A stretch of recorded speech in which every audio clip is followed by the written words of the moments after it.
Good afternoon, Dr. Ming. I'm Desmond Au. Today, I'm going to have a oral presentation of the language situation in Hong Kong. Today, we are going to cover the background information of language spoken in Hong Kong, the history of language planning and language policy in Hong Kong, and also the current status of languages in Hong Kong. In this presentation, both Cantonese and English will be conducted. To begin with, may I ask you a question? What languages are used in Hong Kong? English, Chinese, or others? Moreover, what languages are spoken in Hong Kong? English, Cantonese, or Mandarin? All the above mentioned are some languages that immediately pop up into my mind when I ask myself this question. In fact, according to the Official Language Ordinance in 1974, Chinese and English are declared as two official languages in Hong Kong. From 1987, all laws must be enacted and promulgated in both Chinese and English. In fact, according to other than the official languages in Hong Kong, since Hong Kong is an international metropolis and international business center, Hong Kong citizens may also speak a various of languages, such as Spanish, French, German, Korean, and Japanese. In Hong Kong, we can say that Cantonese is our mother tongue, while Mandarin and English are the alternative languages. There are two reasons that lead to this above phenomenon. Firstly, the education policy in Hong Kong. The second is the history of Cantonese in Hong Kong. Because of the education policy in Hong Kong, students are required to study Chinese and English all the time during the study. Students are also required to study Mandarin for at least 9 years of education, including both primary and secondary sections. Before I move on to talk about the education policy in Hong Kong, I would like to talk about the history of Cantonese in Hong Kong first. Hong Kong people mainly speak Cantonese. Speaking Cantonese is common in Hong Kong. Generally, young people today can speak Mandarin too, but they do not mainly speak Mandarin, but also speak English. The older generation often speaks their hometown dialects. Cantonese is the main language, supplemented by Mandarin and English. Before Hong Kong was ceded to become a British colony, the 4 original inhabitants had already lived in Hong Kong. Before the opening of Hong Kong's ports, the original inhabitants of Hong Kong were divided into 4 groups, namely Hong Kong Weicun Ren, Danjian people, Hakka people, and Minnan people. They are the earliest indigenous inhabitants.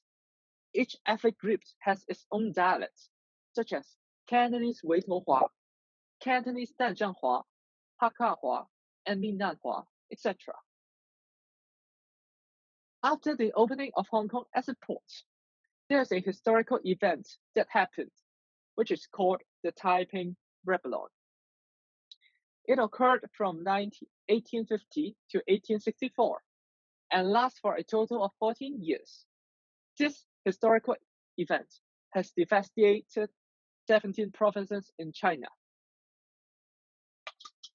Due to the Taiping Rebellion spreading to Guangzhou, a large number of civilians from Guangzhou and surrounding areas poured into the urban areas in Hong Kong, and Cantonese at that time began to enter Hong Kong, and at last, Chinese Cantonese become our major spoken languages and our mother tongue. In the following, I'm going to talk about the current Hong Kong language policy. The current Hong Kong language policy can be summed up in 4 words, namely the biliteracy and trilingualism. Okay, what does it mean? Biliteracy refers to Chinese and English. Trilingualism refers to Cantonese, Mandarin, and English. After the reunification of Hong Kong on July 1st, 1997, the Education Bureau of Hong Kong government announced the indication of the language of instruction of secondary schools in September that year, which stated a clear description of the education policy in Hong Kong. The government's language policy is based on the goal of biliteracy and trilingualism. The Hong Kong government expects the students to be proficient in both Chinese and English. Therefore, students can be able to communicate with others fluently in both Chinese and English, and also Mandarin and Chinese, Cantonese and English. Ms. Law Van Jiufen Fanny, the former director of the Bureau of Education and Statistics, made it clearer in a public conversation. She said, in Hong Kong, the Hong Kong attached great importance to both Chinese and English. Hong Kong is an international city, and proficient in English, have excellence in English skills is a must when doing business with others. On the other hand, Hong Kong is also a special administrative region of China.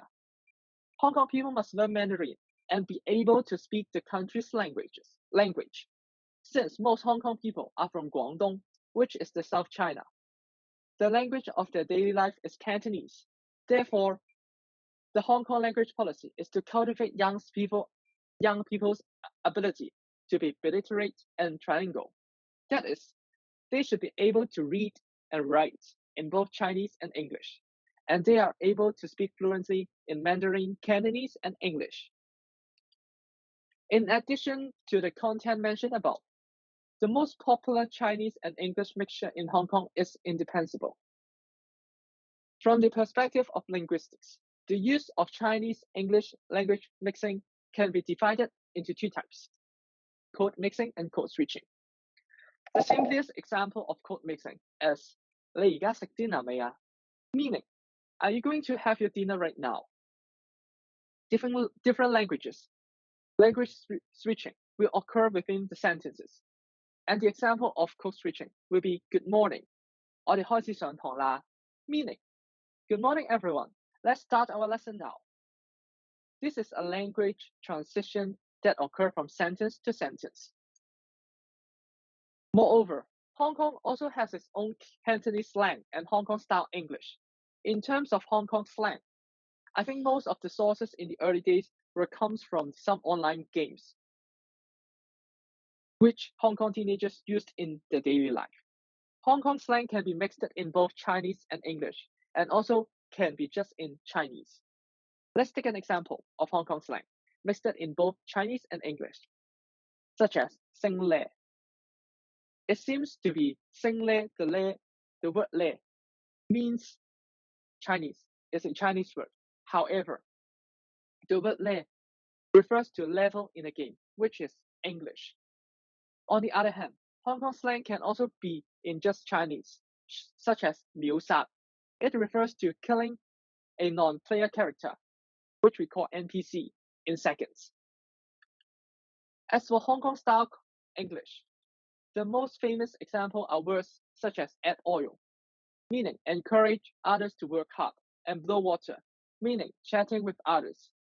When Hong Kong citizens use this term to communicate with foreigners, this communication may occur.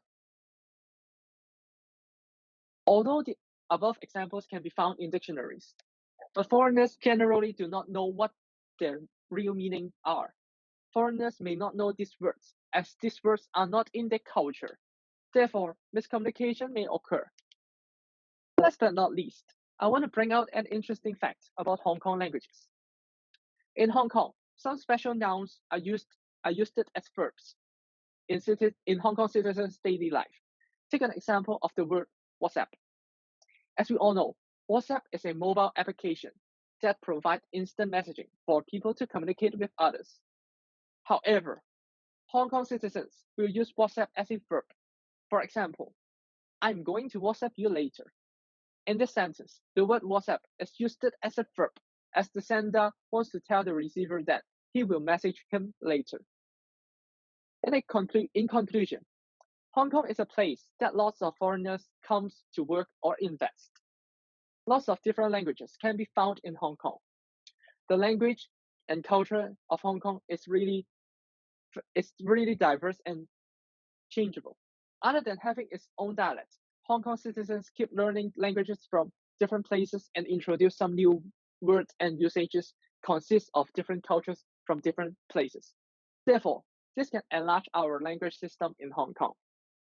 This is the end of my presentation. Thank you very much.